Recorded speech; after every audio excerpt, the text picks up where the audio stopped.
Hello everyone, welcome to another Deviant.fun sponsored video, your online European comic book shop for collected editions. Yeah, we don't deal with single issues, sorry. Today we're just going to talk about the books you're seeing here. I'm just going to live through them quickly, since I haven't read any of them. So in terms of reading, they're completely new to me. And let's start with Queen and Country, which we have already presented in a previous video, but now we've got volume 2 also, and we restocked volume 1. So this is a series by Greg Rucka, who is and this series was an Eisner Award winner for Best New Series in 2001. It's an espionage book. I can tell you a little bit. Let me see what it says here. Eisner Award winning and critically lauded espionage series from acclaimed novelist and comic book author Greg Rucka. We all know how good this guy is. Well, he's back in a series of massive soft covers. As you can see, they're quite thick, just like manga definitive editions and things like that.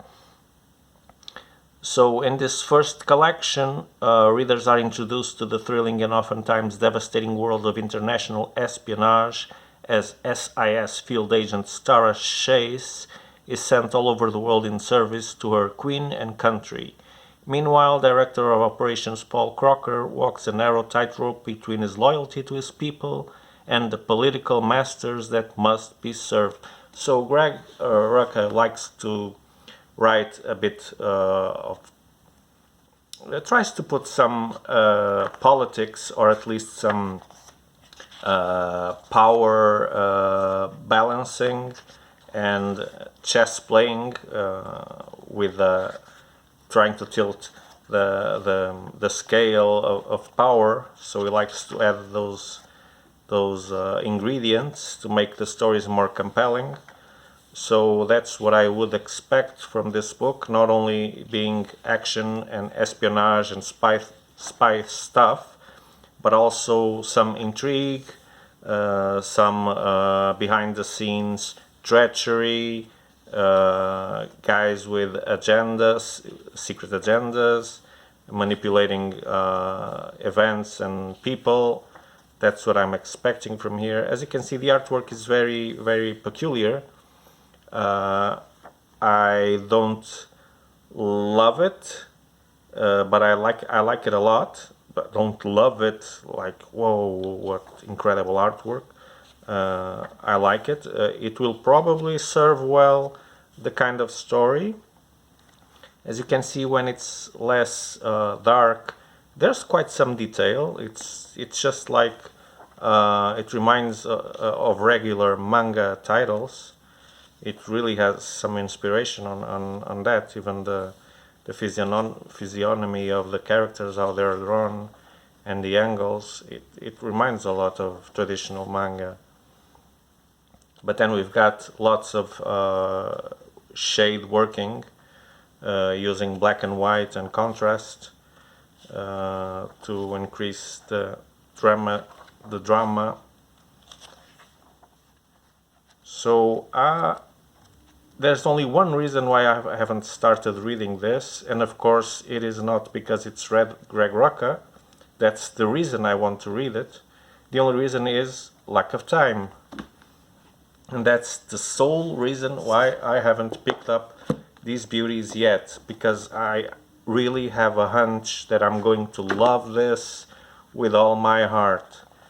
Greg Rucka hasn't disappointed me often, so it's quite a sure bet. And look at this, I love this perspective. I didn't say who the artist was. Jason Sean Alexander, Carlos Speed McNeil, Mike Hawthorne. Okay, Mike Hawthorne I know. The other names I must confess that I don't. And here we've got Steve Rolston doing all the illustrations. So yeah, looks like they had to speed up things as the series started to become more popular. Perhaps that's what happened. But the artwork seems very consistent with the other volumes, so yeah, nothing to be afraid with the change of artists. It seems to be well taken care, and they respected the kind of tracing done in the other book. I really don't know how many books there are. I can't quite remember.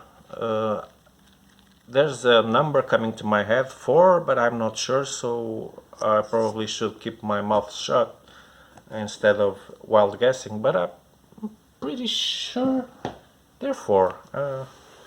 Must check that. Now, graphic novel, a very voluminous one. Look at this. This is a mini omnibus. This is called The Sculptor, and it's from First Second. It's written by Scott McCloud. According to Neil Gaiman, it's the best graphic novel he's ever read in years. Wow. Wish I could get an opinion like that on a book of my own.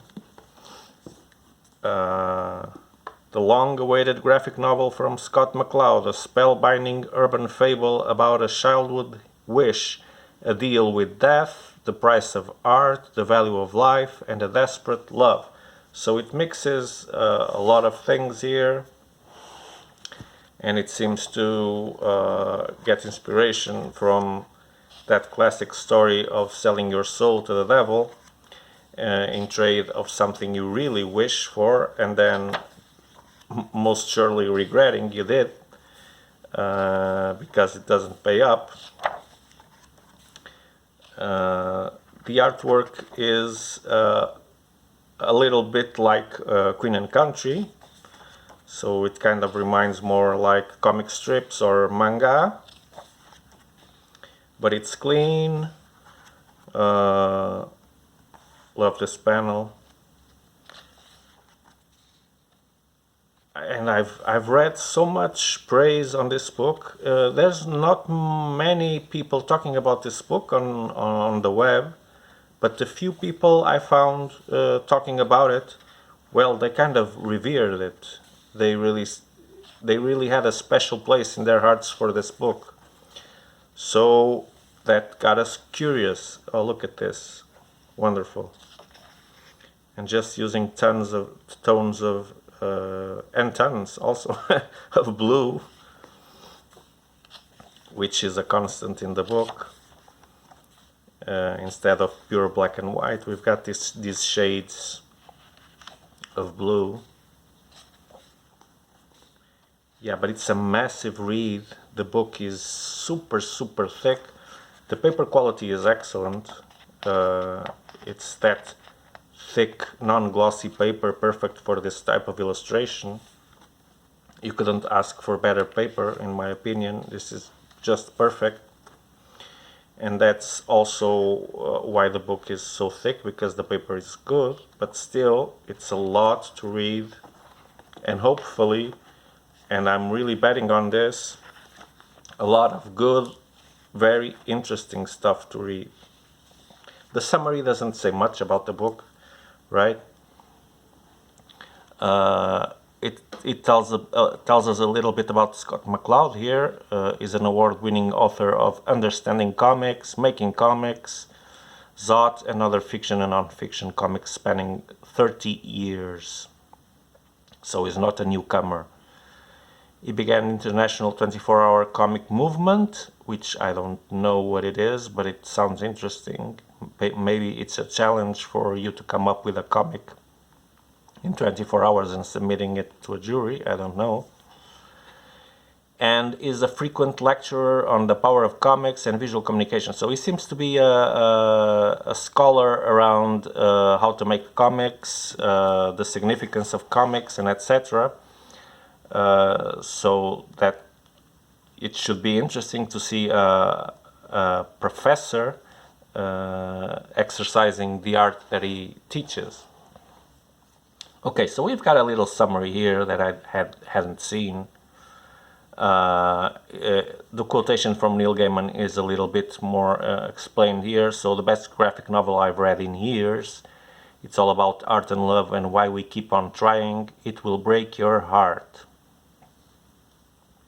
So thanks to a deal with death, the young sculptor gets his childhood wish to sculpt anything he can imagine with his bare hands. But now that he only has 200 days to live, that's the counterpart, didn't I say? It never goes well. Deciding what to create is harder than he thought it would be, and discovering the love of his life at the 11th hour isn't making it any easier. This is a story of desire taken to the edge of reason and beyond, of the frantic, clumsy dance steps of young love, and a gorgeous street-level portrait of the world's greatest city. It's about the small, warm, human moments of everyday life, so we've got a slice of life here, ingredients, and the great surging forces that lie just under the surface. Scott McCloud wrote the book on how comics work, now evolves into breathtaking, funny, and unforgettable fiction.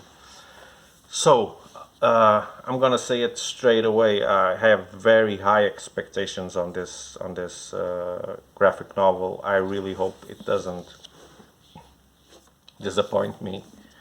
Really, really high expectations. It's on my to read list, in the top 10 to read list. Next, a name that many of you will know, of course, Jeff Lemire. So this is the collective Essex County, so it includes all of the Essex County story. All the volumes are here, so it's also a very thick trade paperback.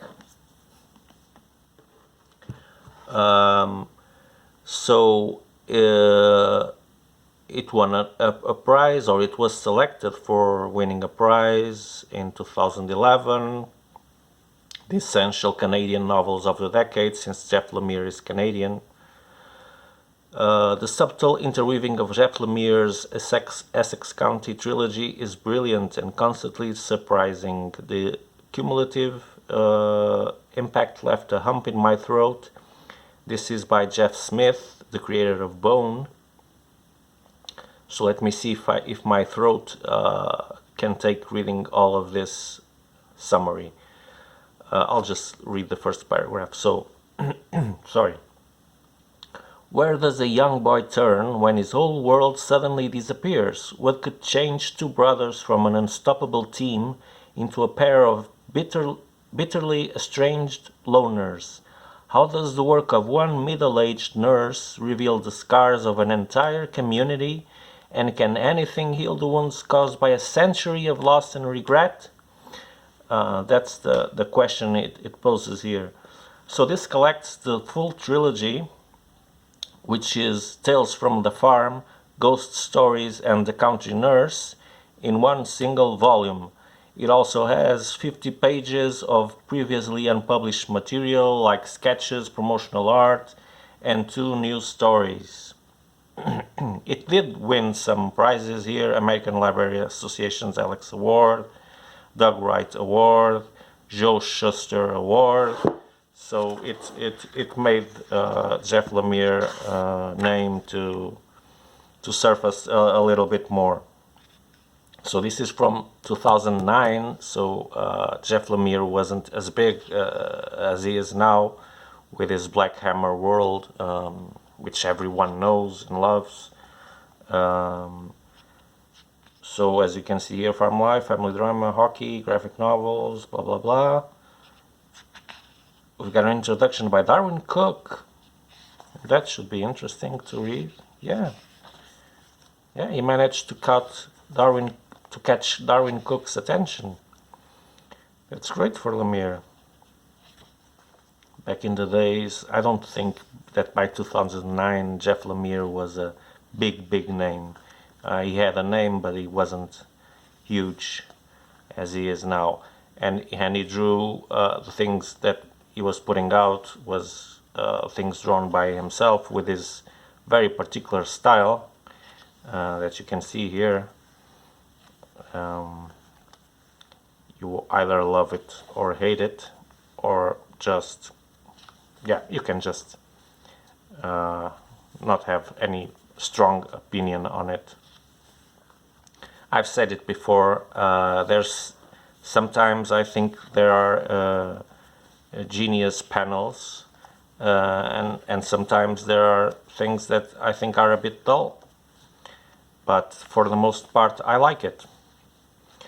I like that it's such a unique way of drawing, so different that you can immediately say, oh, this is Jeff Lemire's work.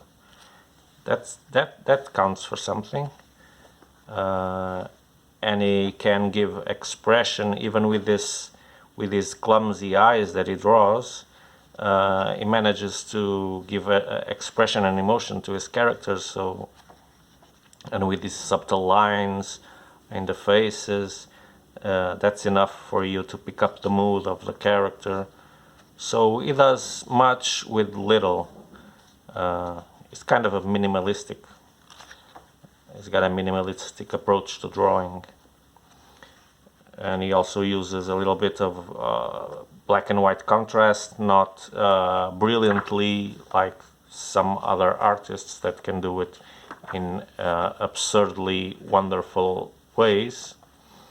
He can't do it that well. But Jeff Lemire's strongest asset is his storytelling capabilities. He's a great storyteller.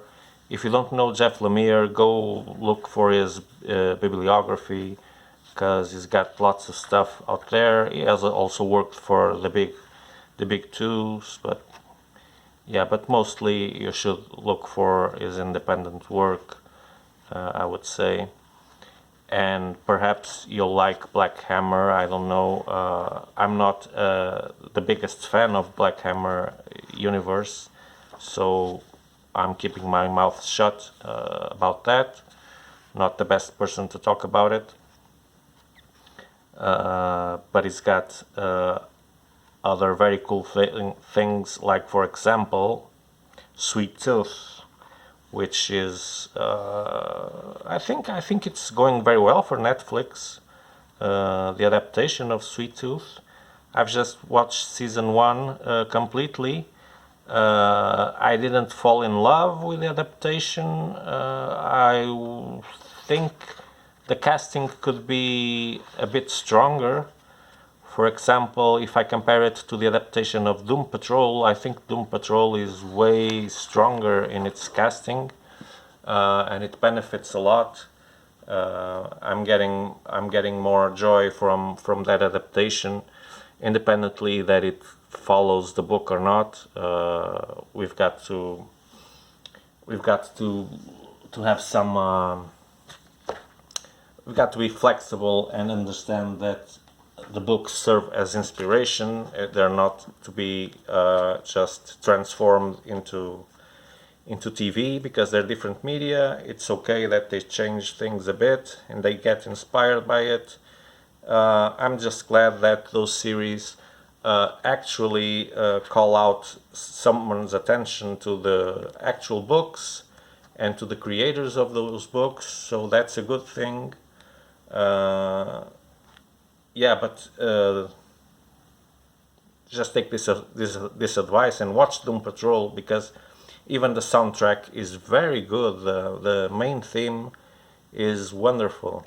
I really like the main theme. I usually skip the beginnings of the series because it's Netflix, right? Everyone hits skip intro. But for Doom Patrol, I listen to the theme because it's really good. And the cast is excellent.